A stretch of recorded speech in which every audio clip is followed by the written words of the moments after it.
So, NFTs.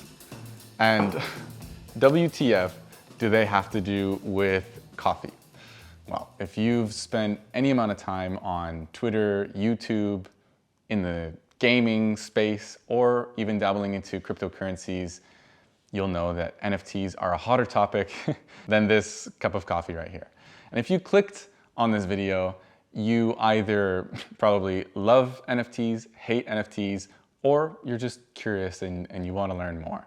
So I'm creating this video for the latter, for the people, the curious types, because I really find myself in that same boat. And I just want to learn as much as I can about this new technology and how it could potentially apply to the coffee industry. So this video is really about starting that conversation.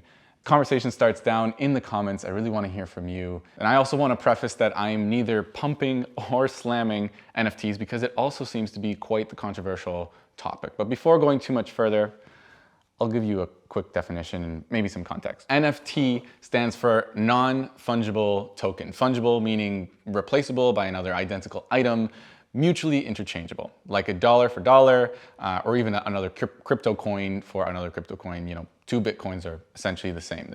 They're both Bitcoin.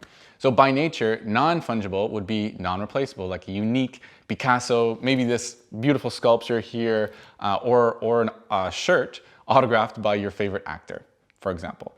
Only with NFTs, now it's digital. Maybe you've heard of Beeple. He sold his NFT first 5,000 days for $69 million, or collections like CryptoPunks, Bored Ape, Yacht Club, with average sales between $250,000, $500,000. But these are purely digital works of art with the owner certificates baked into the blockchain. So people are making a lot of money on these, they're losing a lot of money on these. And I'm not gonna be talking so much about the buying, selling, investment value. I'm not a financial advisor. This is purely for entertainment value, etc., etc. But what I do want to talk about is the utility of this technology in our everyday coffee drinking lives. So I hope that you find that interesting. I know I do. So for those of you who do really want to dive deeper, I have left some links down in the description of some people who have explained this way better than I just skimmed over. So I'm very sorry that I'm not diving deeper into this video, but I do want to focus more here on the applications in coffee and the utility of the technology. So let's dig into a few ideas that I've come up with in my research. And we can't really talk about NFTs without talking about Gary Vaynerchuk. You may have seen him online. He's big into marketing and, well, basically getting attention. But in one interview, he gave a few coffee examples, which I loved. Dunkin' Donuts. He gave the example of 10,000 cups of coffee tokens. So, you know, if you buy one of those 10,000 cups, you may have certain privileges. But imagine 5 of those are golden coffee cups. So maybe you pay a lot more, you pay $1,000 or something for this golden cup, you get free coffee for life, right? So you do the calculation, you think, okay, that's reasonable because I drink a lot of coffee and in 1 year, I may be able to pay that off. After a year or so, maybe it becomes an asset. You drink a lot of coffee, after the year goes by, you decide, I actually like specialty coffee and I want to switch from Dunkin' Donuts to my local shop. And you know, now that token as an asset, you can sell on the open marketplace. Unlike what is like a membership, but it actually appreciates in value. So you can experience things, then turn a profit, which actually gives leverage to early adopters, those who are kind of buying in early. So that's an example of purely for free coffee if you make the upfront investment, as I mentioned. But what if you just want a simple NFT that supports, you know, your local shop? Now your specialty shop, they have an NFT collection, maybe not 10,000, maybe they only have 1,000 tokens or so. So these 1,000 cups, and so they're cheaper, you know, it's easier buy-in to justify, and that allows you to certain privileges. Maybe it allows you to go to exclusive coffee cuppings, new coffees that they're releasing on the table at the roastery, or you know, discounts on pour-overs. Maybe you really like pour-overs, and it allows you to have these beautiful coffees, or maybe just exclusive sort of night events. Maybe they're doing some music and stuff, an art night. It can be anything. So if you have more ideas for what an NFT could get you, again, leave them in the comments. I will read them all.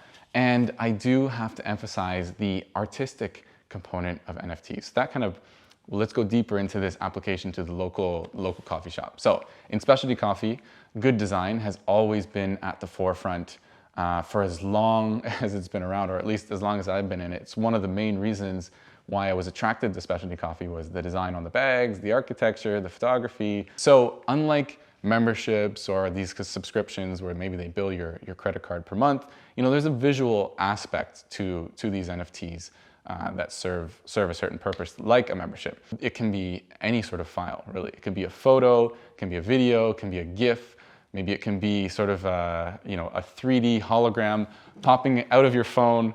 Maybe we're not quite there with that technology, but could get there eventually. So visually, when you have this NFT associated with a local brand or maybe a bigger brand and people see it, it stands out, right? So this leads to my next thought right here. Having NFTs in a public wallet, in your sort of digital public wallet. So think about it like the new Instagram. People can see what you're about, what you care about. So for Instagram, it's similar. You take a picture of somewhere that you went or, something that you're wearing. People see what you like. But now this actually has some more vested interest that you've actually put some money down to have it in there. And it's also good for the brand. So it's good for the person who wants to kind of show or get recognition for their purchase, but also gives recognition to the brand. And it's not quite as cheap as just taking a photo and hitting upload, right? You got some skin in the game as a sort of a early investor or just an investor. You're loyal to that brand. So that's a very interesting application. Another thought, sort of moving on to, again, the coffee and how it maybe compares to wine. So people like to collect wines, right? And some of us coffee nerds, we like to collect coffees as well, but the problem is shelf life, right? They don't really last that long on the shelf. So, there's been a few apps that have come out to kind of replicate what, maybe the coffee equivalent of Vivino. So Vivino is like a wine review app. Of course, you can purchase wines on there and you can pick up a bottle, take a picture. It uses that, photographic technology to give you reviews on that wine. But there's a few roadblocks which have seemed to come up within specialty coffee because the exclusive coffee releases are usually quite small batches, right? So they're not gonna see it on the shelf and think, wow, this person had it over here on the other side of the world. I wanna pick it up too. Can happen. It just hasn't been as much uptake. So maybe you might buy a bag and then keep the bag even when the coffee's done. It's hard for us to throw away that bag because we like the artwork or whatever. Maybe we want to remember that special coffee. Maybe we paid a lot for it. You can pay $100 for a bag of coffee. And now what are we going to do with this bag? So what if limited coffee releases could also be turned into NFTs and stored in a collection in your wallet, right? Again, it brings reoccurring recognition to the collector and also brings reoccurring recognition to the brand. So people see that in your wallet, they see the brand, and they see that you love that coffee. Of course, that happens on Instagram too. But what's interesting about this leads to my next thought, which is there's a potentially commission structure built in around the NFT metadata. Now, I didn't talk too much about the metadata yet. It gets a little bit more complex, but there, with that file, a link to the file in the blockchain is metadata, which can have a smart contract in it. A contract that basically says, that every time it's sold, maybe a percentage of the sale price actually goes back to the original owner or the original creator. Now let's push that idea one step further, because in specialty coffee, we're always trying to find new ways to create balance across the supply chain and make sure that coffee producers are paid well, paid what they're worth for growing this coffee. And I've been wondering, could a percentage of every coffee NFT sold go straight back to the producer? Now, of course, there's some logistics involved and like the technological aspect. Maybe we're not quite there yet. We're still trying to get a handle on social media and these kind of things, but maybe there's a way. Of course, there's taxation and currencies and all these types of things as well. So assuming that we can work past that a little bit, there could be a way to kind of go, bring that commission back to each of the farmers from each coffee bag sold. I want to give you my next thought, an example of a brand in New York City that has done basically just this. So this is Coffee Bros. From what I can tell, it's very similar to what I just mentioned. The proceeds, this is on their website, on one of the links on their coffee website. The proceeds of the NFT project, above and beyond costs, will go back to the Cup of Excellence and the World Coffee Research to help contribute to their mission of empowering and improving the lives of coffee producers. So in this case, it's not going straight to the producer. Again, they might not have the infrastructure set up. I'm not sure how they were doing it with these two organizations, but that's one way to kind of contribute back. And I'll leave a link down in the description to Coffee Bros, their website, coffeebros.com/NFT. They made an NFT of a producer in Ethiopia named Asefa Dukamo. Right? So they limited this to 50 of the same design. So I guess in this case, it's kind of fungible within those 50. Again, correct me if I'm wrong. But each one was $150, but it also included a 1 8-ounce bag of coffee. So in some ways, this is, looks like it's, you get something for it as well. So you're paying $150, but at least you get a bag of coffee and you get the NFT.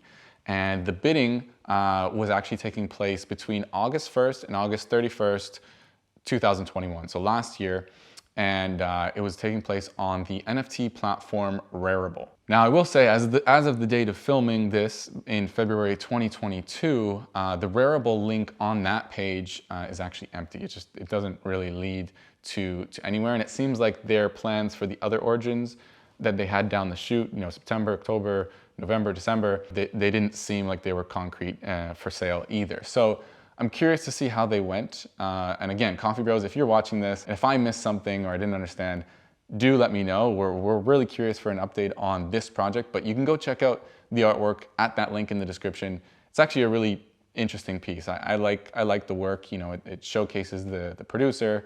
It's an interesting design, but experimenting, test and measure. This is a very new space, so it's worth trying some of these projects and to see if they work. Because Coffee Bros seems to be actually one of the only brands so far that I've seen in the coffee world experimenting with and utilizing NFTs. So I do have one more example from them, which looks like their second NFT project. So there was the first one with the coffee producer. Now the second one is called Crypto Baristas. And this was headed up by Dan Hunnewell, which is one of the bros of Coffee Bros, two brothers. But he's also the project architect of Crypto Baristas. Quick quote from the website from Dan. The goal of the Crypto Baristas is to build a community of like-minded individuals that appreciate art, caffeine, entrepreneurship, and innovation. The ambition of the project is to initially open a physical space in NYC where art and innovation is at the forefront. So they wanted to launch the first NFT-funded cafe in the world. The NFT holders will have discounts with cafe drinks, beans, merchandise, subscriptions with our coffee partners, as well as have control over the future of the project. Owners are also being promised membership perks for future cafe and online offerings. They're being invited to join the Crypto Baristas Discord channel. So it seems like, based on what I'm reading here, still speculative what they're actually going to do with the members or with the investment. But I will say that it is available on Rarible. So I'm going to leave the link down to cryptobaristas.com/info. But as I mentioned, it's live on Rarible. So if you do go to the link, you can see all of them for yourself. And unlike CryptoPunks and Bored Apes, which are generative artwork, they're made by algorithms. Kind of input an algorithm, you get a piece of art. These designs are custom drawn. So they're custom drawn by Tony Bui, who is their artist. And again, I leave the link down to the Rarible if you want. Again, have no association with this whatsoever, so go click away and go look into it. I just thought it was interesting because these are the two NFT projects within the coffee space that I've seen so far. If you do know any more, again, leave it in the comments. I'm really curious to check those out and see what else is going on in the coffee NFT space. I'm wondering, is this only the beginning for NFT technology, or is it just another bubble about to pop, similar to the .com bubble of the year 2000, or maybe the real estate bubble of 2008, except that, well, we still have .coms and .ios and .es and .ca and all the dots, and we still have real estate, right? We're still living in houses, we're still buying and selling, and it generally is appreciating as well. So the bubbles did burst, but the technology stayed, right? The idea, the concept are still very viable. So keep that in mind when navigating this NFT space. I don't encourage you to go out there and just gamble away and just buy whatever NFTs come to mind, thinking that it's gonna go up in value. But I do encourage you to experiment and to learn and to do your best. Of course, there's so many NFTs out there now. There's so many projects. They're coming out all the time, and also the barrier to entry is relatively low. Not all of them are gonna go up in value to an incredible amount, right? So keep that in mind, use caution, and you don't need to see NFTs as investment. But when it comes to the utility, the applications for your brand, maybe, like some of the examples that we just spoke about, maybe there's something here. So that's why I made this video. I'm curious to hear from you if you can think of any other ideas or maybe some experiences that you've had buying NFTs. Maybe it was good, maybe it was bad. So as I mentioned, I've left a few links in the description to get you started, some different places where you can research more about NFTs, how they apply to your brand, exploring the good, the bad, and the ugly, as I mentioned before. But if you can already think of some great ways to use NFTs in a coffee setting, do leave them in the comments. Much more to come on the NFT topic. Maybe not all from me, but there's a lot of information out there. I will see you in the next video, and I hope to hear from you very soon. Slurp away, coffee nerds.